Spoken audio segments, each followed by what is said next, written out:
Lunes 21 a 30 horas.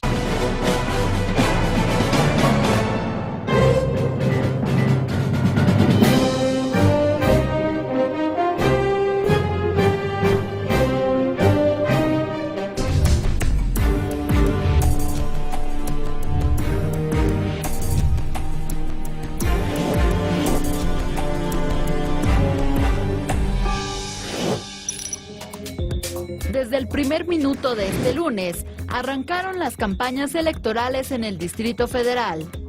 En los comicios del próximo 7 de junio, 10 partidos políticos participarán. Los aspirantes contenderán por las 16 jefaturas delegacionales y 66 diputaciones locales. De estas últimas, 40 se elegirán por el principio de mayoría relativa y 26 serán designadas conforme al principio de representación proporcional. El Consejo General del Instituto Electoral del Distrito Federal otorgó el registro a 77 candidatos a una jefatura delegacional y 297 para una diputación local. Al igual que en otras entidades del país, estos comicios se regirán bajo nuevas reglas, establecidas a partir de la reforma político-electoral, aprobada en febrero de 2014. Será la primera elección en la que participarán 3 nuevos partidos políticos y se contará con la presencia de candidatos independientes. Además, establecieron nuevos controles de fiscalización para los partidos y sus candidatos. Para este año, el Instituto Electoral del DF cuenta con un presupuesto de 772.3 millones de pesos, de los cuales 494.9 millones corresponden al financiamiento público de los partidos políticos. A esto se suman los exámenes de control de confianza que algunas instituciones políticas de la capital del país aplicaron a sus candidatos. Regresamos con nuestros analistas a la mesa de El Primer Café. Y para hablarnos más del arranque de estas campañas electorales en el Distrito Federal, tenemos en la línea al consejero Pablo César Lezama Barreda, presidente de la Comisión de Asociaciones Políticas del Instituto Electoral del DF. Muy buenos días. Gracias por tomarnos la llamada. Hola, Ana. Muy buenos días. Mira, muchísimas preguntas e inquietudes. Empiezan estas campañas ya con un problema que urge resolverlo inmediatamente, que es la candidatura de Xóchitl Gálvez. Que además de este tema, ¿qué otros temas les preocupa ante este arranque de campaña? Bueno, efectivamente el tema de Xóchitl Gálvez es un tema importante que está por resolverse en el Tribunal Electoral del Poder Judicial de la Federación. De hecho, ayer se iba a resolver, sin embargo, a propósito de un escrito presentado en la sala, tiene la sala superior ahora algunas horas más para resolver si lo atrae o no, y si no tendrá que resolver la sala regional. Además tenemos un número importante de quejas que estamos sustanciando en el Instituto Electoral en contra de propaganda personalizada, actos anticipados de campaña o de pre-campaña, uso de recursos públicos para promoción de servidores públicos. En fin, eso es algo normal dentro del proceso electoral. Estamos sustanciando, enviaremos conforme se vaya resolviendo la información al Tribunal Electoral Federal. ¿Qué tal? ¿Cómo estás, consejero? Te saluda Francisco Abundis. Hola, Francisco. ¿Hay alguna expectativa de que este pueda ser el proceso más judicializado que hayamos tenido en cualquier proceso electoral y que tal vez lo que estamos viendo ahora con esta candidata y su posible registro es solo un ejemplo? ¿Cuál es tu evaluación al respecto? ¿Crees que este proceso va a tener más quejas, temas que se diriman al final en tribunales electorales? Pues nosotros tenemos un número de quejas. Actualmente estamos sustanciando alrededor de 60, 70 quejas. No tengo ahorita el dato a la mano. No me parece que vaya a ser la judicialización la característica del proceso electoral. Incluso me parece que durante el periodo de intercampañas y de precampañas fue posible observar menos de propaganda colocada en la calle que en otros procesos electorales. Lo del tema de Xóchitl Gálvez, pues es un tema a propósito de otorgar un registro o no otorgarlo. A mí me parece que la resolución o el acuerdo que emitió el instituto está bien sostenido jurídicamente, y en caso de que el tribunal resuelva, pues será un precedente importante, porque se apartará será una interpretación distinta a la que se venía sosteniendo anteriormente. Entonces hay que revisarlo, pero no me parece que la marca del proceso electoral vaya a ser la judicialización. Consejero, muy buenos días. Raimundo Rivera Palacio te saluda. Consejero, ¿ustedes no han sentido que están muy acotados por las leyes, por la reforma política?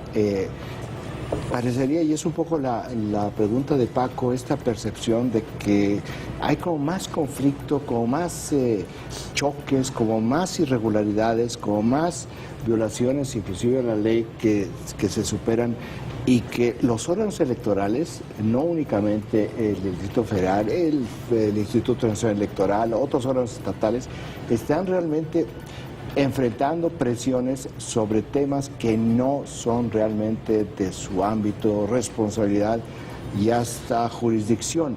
No hay un problema en las leyes, lagunas dentro de las leyes que lo están llevando a este tipo de situaciones.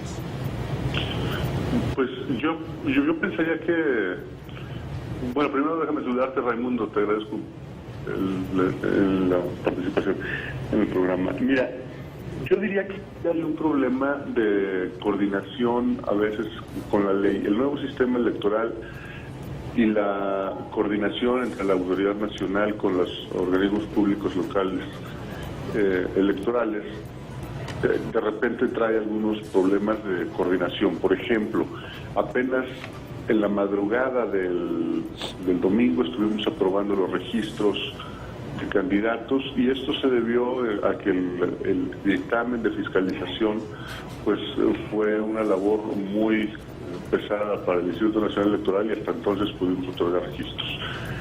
Por otro lado, bueno, pues aparecen campañas que no tienen que ver con el aspecto local, pero entiendo la pregunta que me haces. Esta campaña larga o estos spots que han estado saliendo del Partido Verde Ecologista, en donde el órgano jurisdiccional ha tenido que apartarse de criterios anteriores, crear nuevos criterios para empezar a multar este tipo de sanciones. En fin, siempre cada proceso electoral vienen retos.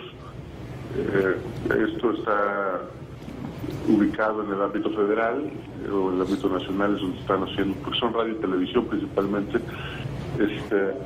y sin duda vendrán muchos retos más, pero me parece que estamos preparados y trabajando para sacarlos adelante. Pero fíjate, déjame insistir un poco en esta parte del entramado legal. Está el caso de Xóchitl Gálvez.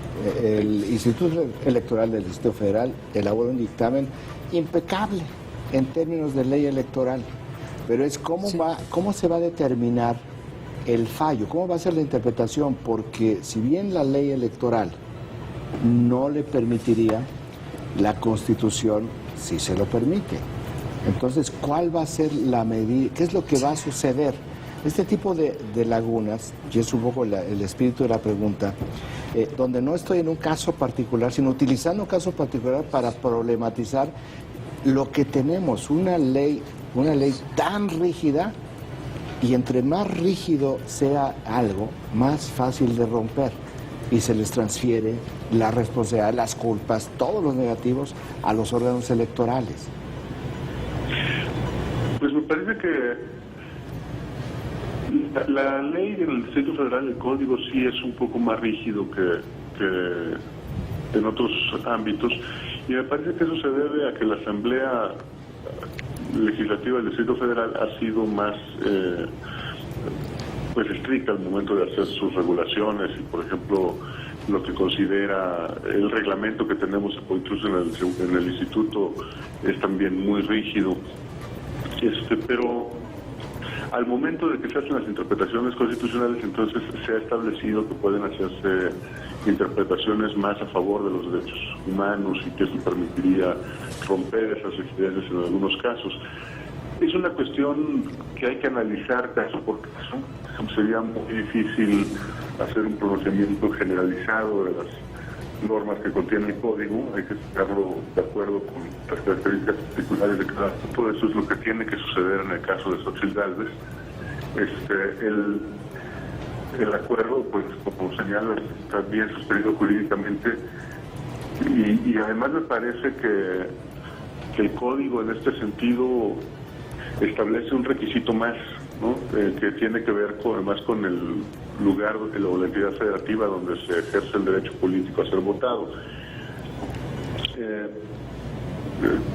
Además es acorde con las sentencias de la Corte Interamericana de Derechos Humanos, de la jurisprudencia de la Sala Superior, de la Sala Superior, e incluso con algunas sentencias que hubo hace 3 años en la Sala Nacional.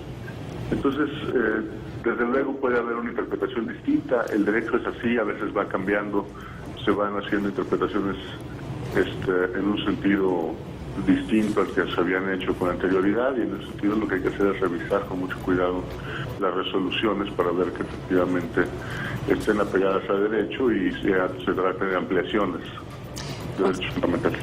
Consejero, bueno, pues muchísimas gracias por acompañarnos en esta mesa. Seguramente le vamos a estar dando un seguimiento muy especial a las elecciones aquí en el DF. Gracias, consejero. Gracias a todos ustedes, un saludo. Muy buen día. Buen día, consejero. Agradecemos a Pablo César Lezama, consejero presidente de la Comisión de Asociaciones Políticas. Es tan políticamente correcto como ¿verdad? Políticamente correctas son las leyes que nos están llevando a regresiones democráticas. Lo escuché muy optimista, ¿no? No se va a pelear, pero realmente la corrección política en las leyes y la corrección política en los discursos, lo único que nos han hecho son regresar. ¿Pero qué querías que dijera? Mira, hasta tiré el café del coraje. Es una locura. Increíble nuestra corrección política. Sí. El camino al infierno está pavimentado también de buenas intenciones. Nos vamos a ir a un corte y yo mientras tanto aquí estoy limpiando el cafecito que tiré. Nos vamos, un corte.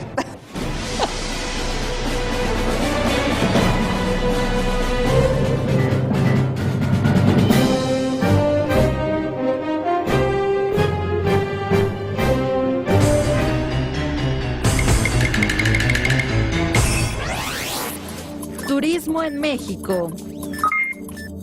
Es el primer destino de extranjeros en América Latina y el segundo en América del Norte.